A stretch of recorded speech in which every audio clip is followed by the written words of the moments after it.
Hey, so I was thinking that I would do a tour of the tent. There have been some people asking about it and curious. I'll explain later why I'm sleeping in a tent and raise a little mold and Lyme awareness through the process. Um, so I have actually upgraded. This is my fourth tent, and um, this one is actually it was like 8 feet tall. It's 10 by 10, and I am actually on my deck. My first tent. Let me just explain this process first. First, I'll give you a little tour of the tent. So, this is the newest edition. I was not detoxing well enough, and my sauna is in my house, which is in the source of the mold. And so I either wear a mold mask while I'm in there, which is really hard and sweaty and disgusting. And so about a week ago, I brought it in here.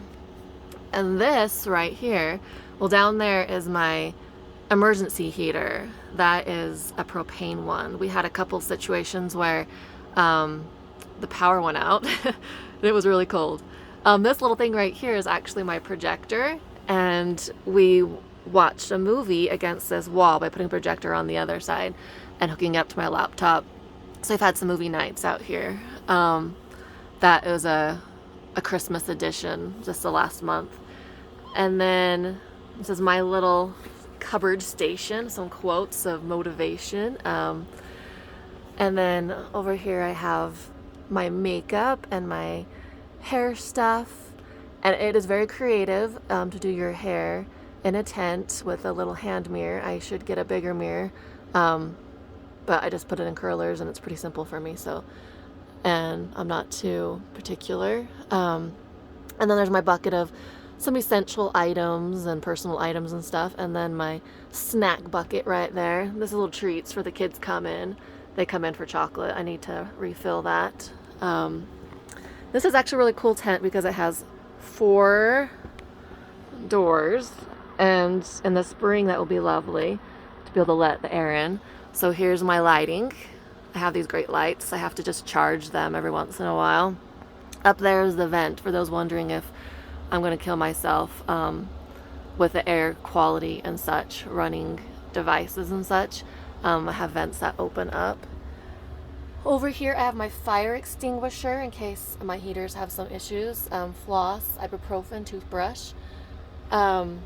This is a queen mattress that I'm sitting on. I used to have a twin. Like I said, I upgraded. And that way when the kids come in, that they can have more space to sit with me. And then over here is the most important part of this tent in the winter time. This is my heater. And I have researched it enough to know that certain heaters, you have to be very safe because the amount of wattage and amps and all that. So I have an appliance extension cord that goes into the house that I use for that. And I also plug my sauna into that one. And then of course you have to have your snacks. I have some snacks over here and some books. I like to read books about people who go through really hard things and are just so motivational. They keep me focused. That, little children in the Nazi camp, and you know what? Anything could be worse, right? At least, even when I'm in here in my heater, I think, well, those homeless people that don't have heat, I also have, this is really important. I notice when it goes off under my bed here, it's a mattress heating pad. So I keep it on 9, 12, kind of toasts my butt a little bit. But between the heating pad and the heater, I'm actually really warm. Sometimes I take off my jacket and stuff. Although I do have, what is this? You can even get that on there. I have a little temperature on here. Right now it's registering at 40 degrees in here. When I don't have the heater on. Right now outside it is 20 degrees. So it's definitely a colder day in Utah. I have another lamp right here. This is pretty important because this is a baby monitor. I have 2 kids inside that I like to listen to make sure they're okay. If they need me, they can just talk into there and I can come out and get them, you know, journal.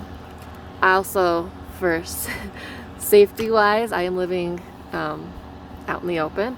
I have a couple things in here for safety protection just in case I need to be safe. Trying to think, you know, the garbage can, the little rug. I used to have an inflatable chair. Sorry, this is a crazy camera work there. I used to have an inflatable chair that I had a little blanket over and it was comfy, and I put it over here on my bed as well. But it popped and I haven't got a new bean bag. The one I had is inside the house and I don't want to bring any mold spores in. Another important thing, see these right here?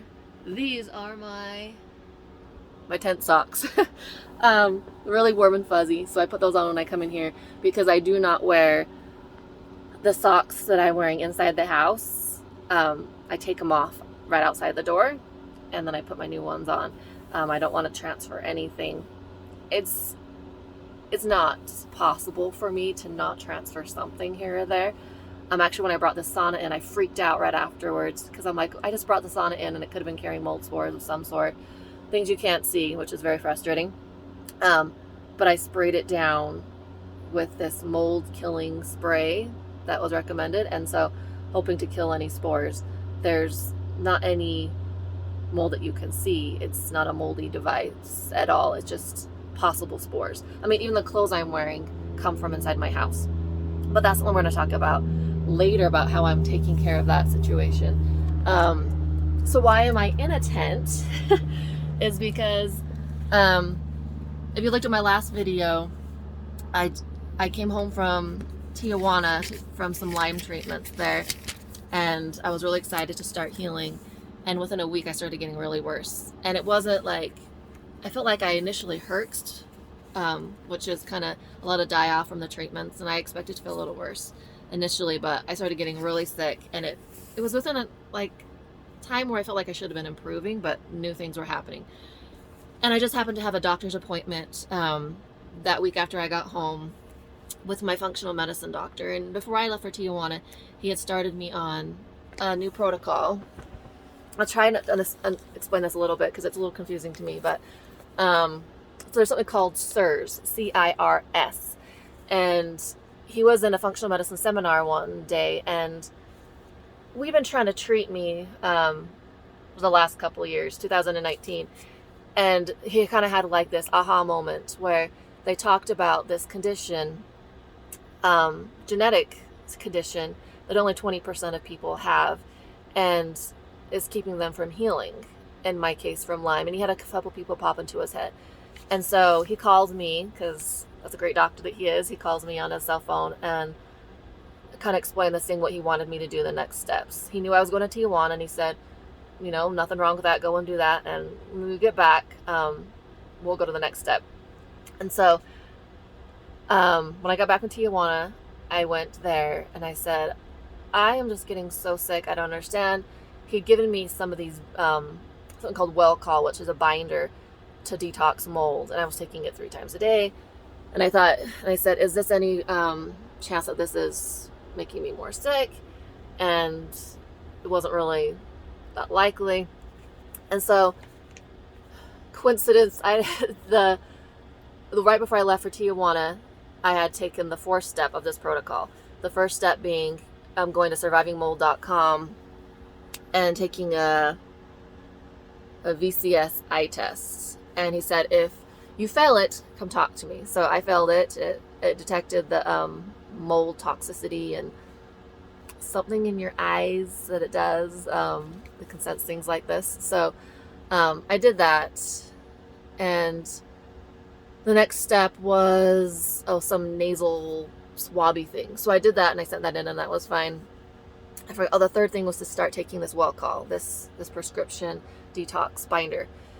So I was on that. Step 4 was get your home tested for mold, just to be safe as we go on this process, that you're not exposing yourself. I wasn't concerned because I had already tested my house in 2020 with the Hurts Me Too test that he recommends, and I scored a 4, which was fantastic. So I did the test again, and he got the results back, and then on that day when I had visited, he it was a bad day. He told me that my home tested really high. He did the scores for me, and it tested a 22 that day. And anything over an 11 is considered not safe for people with CIRS and Lyme. But 22 said, red, don't enter your house. And when I got Lyme in 2019, I had read horror stories about Lyme and mold, and I just knew stay away from it. And it was kind of like the worst case scenario is to get mold, because I knew the horror stories of how sensitive we'd be, and your body doesn't detox the mold as other people's does. And so part of me was like, worst case scenario. I just want to cry right then and there. And but the other part was excited, like, if this is why I'm not healing, then all I got to do is get rid of this mold and I'll be able to get better. And this protocol is going to work. And, you know, he was excited that we found something, the answers. And so he said, just, there's no point in you coming back at this point. We just got to get you out of that exposure first, to go take care of your house, and then come back in a month or two, and we'll finish off this protocol. The protocol, about 9 months to a year, is what he assumed that we'd be able to get this CIRS, basically train my immune system to stop triggering this autoimmune response.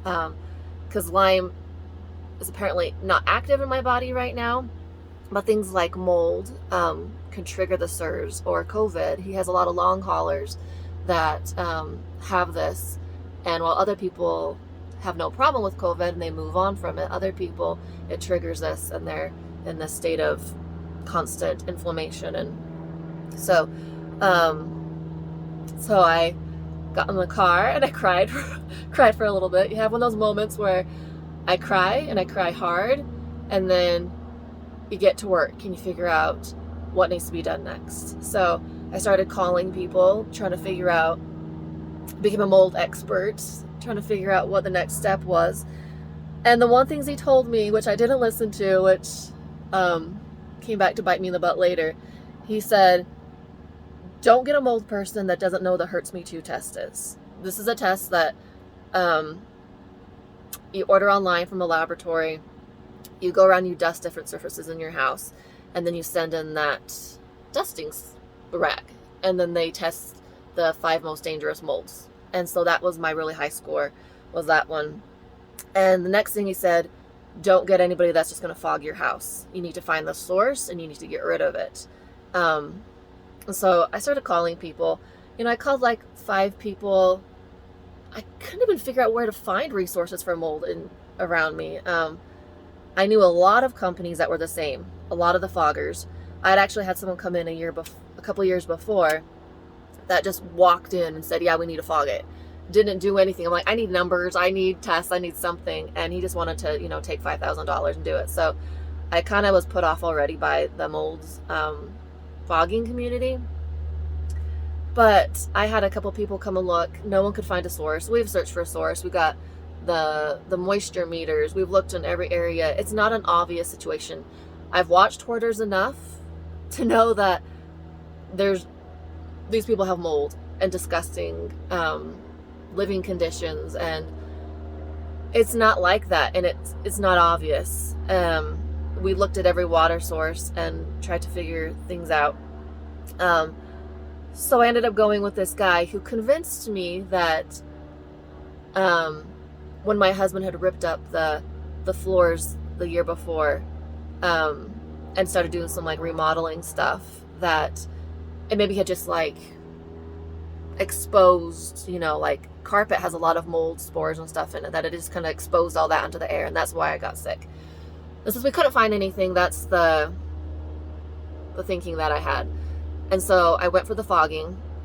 What they do is they clean the house first, like everything. They take out windows, deep cleaning. They were here for 14 hours. It was a long day. And then they fog with this special spray, whatever. Everyone has a special spray and everyone has a special technique. I'll tell you that right now. And who knows what works, right? And so 14 hours later, he broke my window, he stained my walls with his cleaner, and he killed my birds. He said they would be fine. He wouldn't spray next to them. I should have been smart and taken him out. A couple things. Anyway, but I thought, you know what? It was a rough day, but it's gonna be worth it. I'm gonna be able to live in the house, you know. I didn't mention that. Okay, this is an important part. When I came home from my doctor's appointment, I knew that I couldn't be in the house, and my husband, we decided to rip up the carpets because carpet holds a lot of mold spores. And so we had wanted wood floors before, but still couldn't afford it.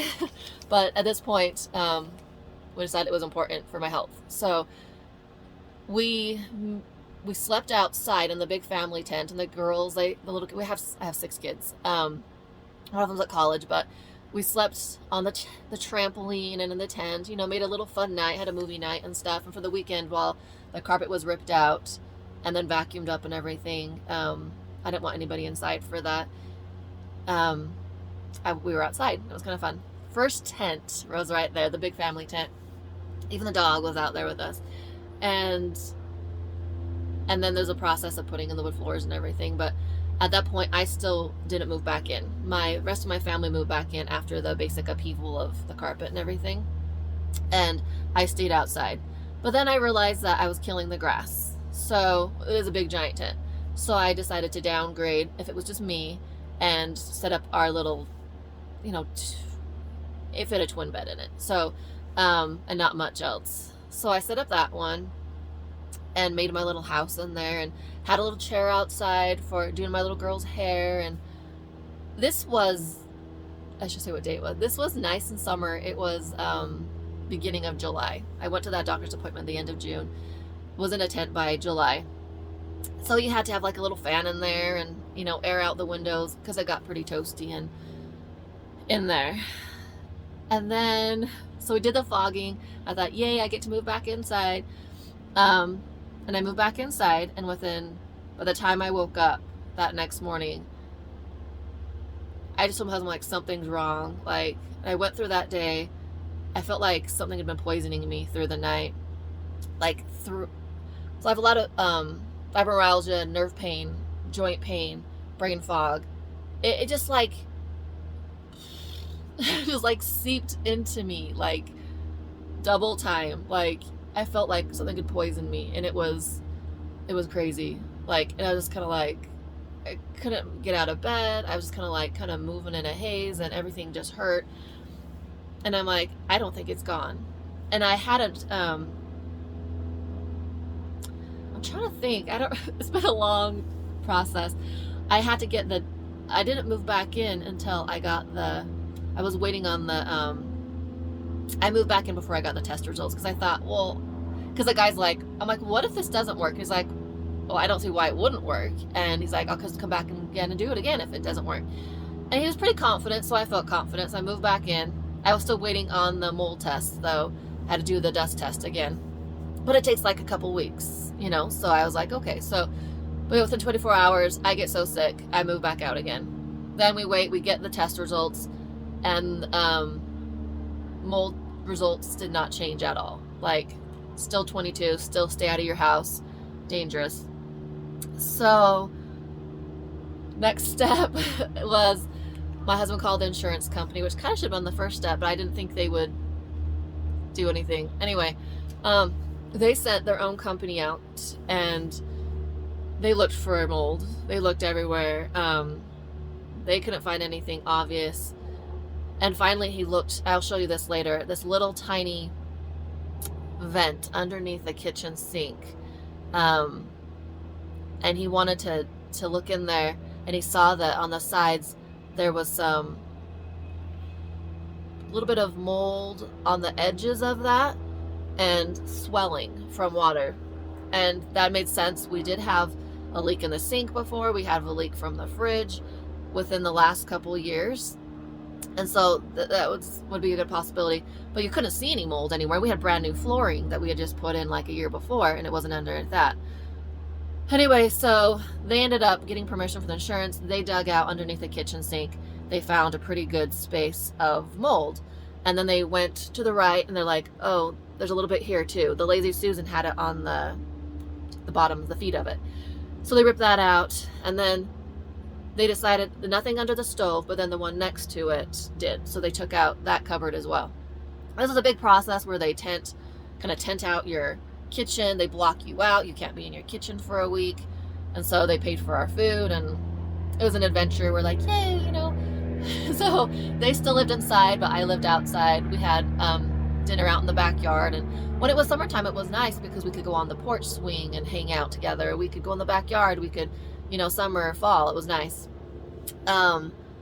So they found the mold. They did their fancy little environmentalist guy. He came in and he tested with an air test, and I had previously been researching the air tests aren't that accurate, but that's what insurance pays for.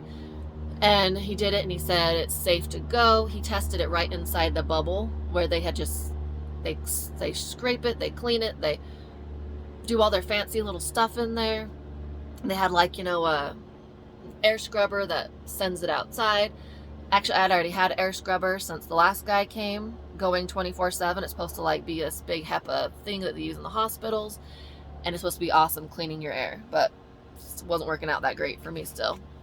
But it could be worse, I'm assuming, without it. Anyway, so they finished their process, and the air test said I was safe to move in, so I moved back in again, super excited. And I was poisoned by the morning time, like migraine, pain, fog, and it was really discouraging. I moved back out in the tent. I think this was my third tent because I took the other tent down and we threw it away because it was so crappy. And so I had to borrow a new tent from my sister. And I think it might be my fifth tent, I don't know. And I set that one up. I think I cried setting that tent up because I was tired of tents and tired of, not really the tent itself, just tired of, when is this gonna get figured out? Like, we're doing everything we're supposed to, and they keep saying it's safe to move in, and I can't move in, and so that was a rough tent. It was losing its fun appeal, right? And then where was I? Oh, so I got sick, and I told my husband he had a day off. I said, you need to rip up everything in the kitchen. Like, we got to find this mold. There's got to be something else here because I'm sick. And I think I got another mold test done at this point. It came back saying still high, and it was ridiculous, right? So my husband, he ripped out the dishwasher and mold underneath it, and then the fridge underneath that. Which, why did the company stop where they stopped, right? And it was according to the insurance and what they were allowed to cover and everything. Instead of being thorough, they did the amount that would be covered. I don't care what's being covered. Like, I just need it gone. Like, do you understand? I live in a tent and I need the mold to be gone. My husband also ripped up some flooring in the bathroom, which looked warped. It was brand new flooring, but my kids kept splashing, and they knew that, they saw that, but they didn't see a need to rip it up. So we found mold in the bathroom as well. That led to a whole new world. Ripped up the bathroom flooring and the baseboards and everything. And I'll show you that later in the next tour of the house, tour of the mold house.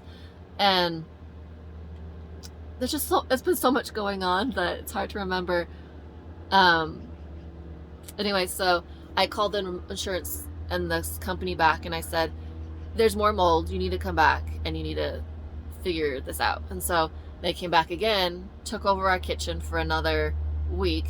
We moved out to my mother-in-law's house, which moving 8 people to another house is not an easy feat, you know, for a week, for fall break. Well, because I didn't want any of the kids, anyone being inside for this. Just didn't seem the greatest, you know. So they paid for our food again, which was very grateful, because when you eat out and a lot of people, it's really expensive. So that helped a lot. So we moved out a week later when they were finished. Before I moved in, I had the carpets professionally cleaned that were downstairs, and I wore a mask and I cleaned the whole house, dusted, vacuumed, HEPA vacuum, all that stuff. I'm like, this time, this is it. That was a lot of mold. I'll just tell you, it was gross. It was a lot of mold underneath all the kitchen cabinets, underneath the cabinets or original cabinets, and underneath that kind of vinyl that they originally had in the house. It was underneath that. So even if you took out the cabinets under the sink, you wouldn't have seen underneath the sink. You had to rip out a lot of stuff and see the nastiness. But they took care of that, and we had to. The insurance paid for that, but then we took care of the bathroom because that was not on the claim. And actually ripped out the bathtub, which is not the easiest process to rip out a bathtub. And anyway, so moved back in. That was a lot of packing and unpacking. It was pretty exhausting. The thing is, I was so exhausted from this process of moving. I have Lyme disease. I'm not getting rest. I'm tired and I'm hurting, and so it's kind of hard. Like through this whole process, when I moved back in. Is mold making me sick, or is it just this really hard week? We also moved back and we found out half of us had lice, and so I was doing lice treatments like 8 hours that first day, and then I'll talk about lice, another one that is like a nightmare when you have 8 people passing it on to each other and everything in the house, and that's a different thing. But I was exhausted, and it took me about a week to realize it's not the lice like treatments, and it's not the move, and it's a holidays, it was Halloween. I can't be in the house again, and I knew that I was getting sick from the house, but I was like, I can't tell my kids again. That's the hardest part, is that's really hard on the kids, and it stresses them out. I could live in a tent and be fine, but when you have a little girl who across the hallway from you, and they get scared and they need their mom. I mean, the youngest ones are 7 and 9, and so telling them living in the tent again was really hard. And so I pretended for a long time, for a couple of weeks, and I slept with the mask on, and I tried to make it so they couldn't see me when I was wearing the mask, because I didn't want them to know, after everything that we'd been through, moving out of the house and the sacrifices and the tents and the money and the destroying the bathroom. We can't use a bathroom because we ripped it all up. Sorry, I was totally gonna be cool in this video. That I had to move back out again. And even the teenagers, it stresses them, gives them a lot of anxiety. So, my daughter came home from college for a couple weeks during fall break, and she slept in my room. And they thought, well, that's why mom's in the tent, because Maddie needs a place to sleep. But I just felt good knowing that she was across the hallway in case they needed somebody. But then when Maddie moved back to her apartment, they're like, why are you still in the tent? And I didn't say anything, and maybe I should communicate better. I just didn't want to talk about it, because I'm like, just kind of like, oh, this is going to be in the tent. I'm like, still not feeling very well. I didn't want to tell them the reality is that the house is still full of mold, and I can't figure it out, and I can't sleep inside. And so, but then we obviously had to have a sit down and say, we got to keep going, and we don't know why it's not working, but we're going to try the next step. And so, what was the next step after this? I went back out in the tent. Oh, I moved the tent to the deck. So, people have offered me places to sleep that are close. They've offered me trailers with heat. Why do I sleep in a tent is the main reason. I'll show you the big reason. The only reason I sleep in the tent instead of a trailer. Because open up this door, that right there, a foot away, the door to my house. I can't take care of my kids if I am living in someone else's house. Then when they come home from work and I check in with them, and when they wake up in the morning and I send them off to school, all those things, they need me. I need to be available. Even if a trailer is parked on the front yard, it's 20 degrees and we had like 10 inches of snow a couple weeks ago. My kids just open this door. I hear them. I open up my zipper. They know I'm like a room away. It's right outside the kitchen. it's about as close as my bedroom was to them before. So if I was in a trailer in the driveway, they're not going to go get their boots on and their coats on out in the cold, and they're going to go in just to talk to me, and I need to make myself available. So that's why I'm in a tent, and I appreciate all the offers for other places to live, but as a mom, I needed to be in here. So the next step, what was the next step? This is where I've been. So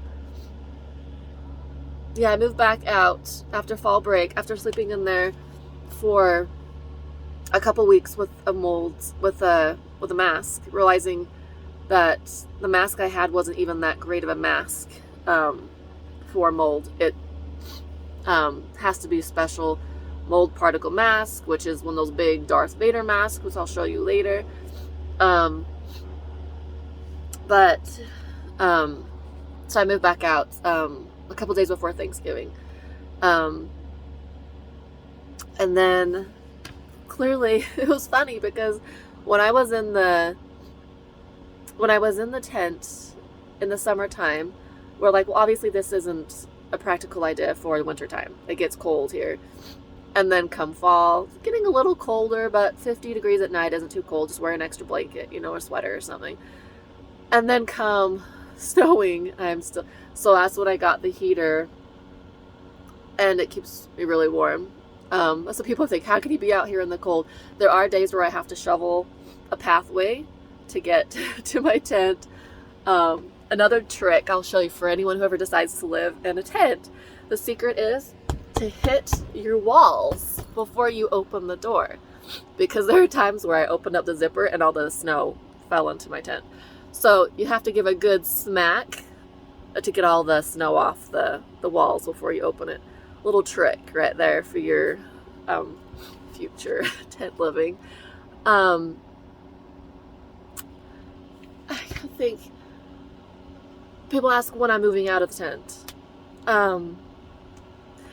I don't know. I've been in here since July 1st, the end of June, but it's July, and it is January 20th, so I'm past the 6-month mark. And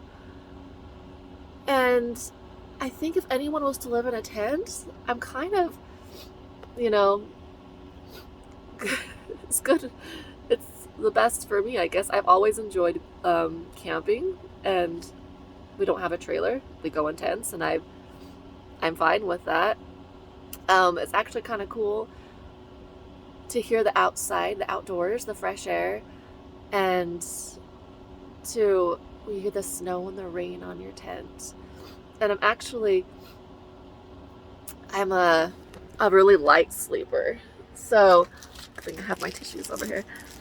So before when I was living in the house, I actually wasn't sleeping very well. I sleep better in the tent than I did when I lived in the house. I know, it's crazy, right? But I have my heater, white noise. I have the little bit of a chill in the air. Sometimes it's a big chill in the air. But I have like 4 quilts and my heating pad, so I'm not cold, but it's that little bit of chill in the air, where you're breathing. It's just nice to sleep. And then I don't have someone moving the bed. I don't have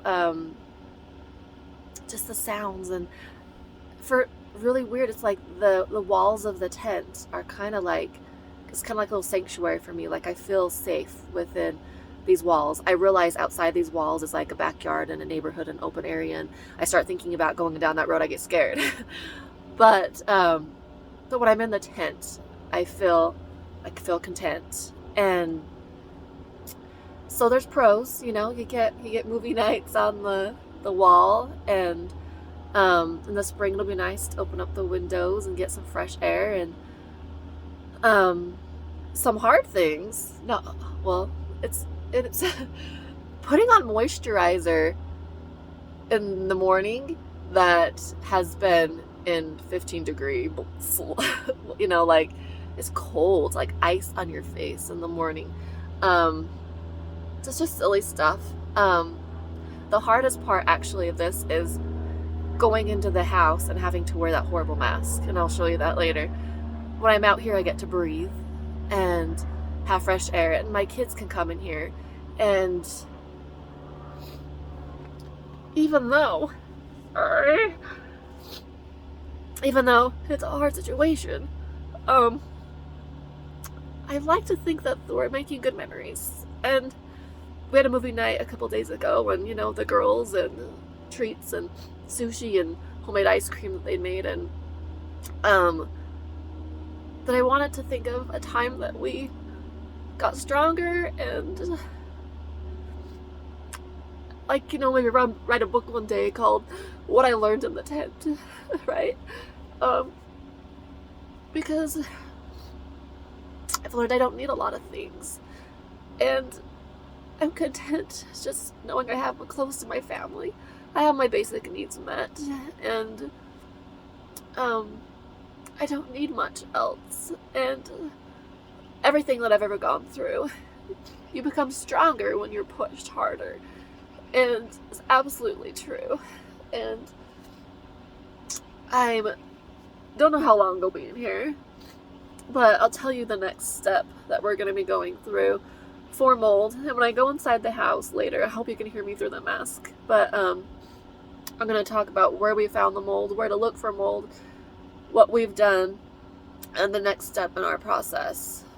This was just kind of tent tour and basic explanation, but so I'll a little bit go inside the house because I gotta go switch some laundry and walk through that next process. If you have any questions about the mold or anything else, I'm totally an open book. You can ask me anything you want, So that's it for now.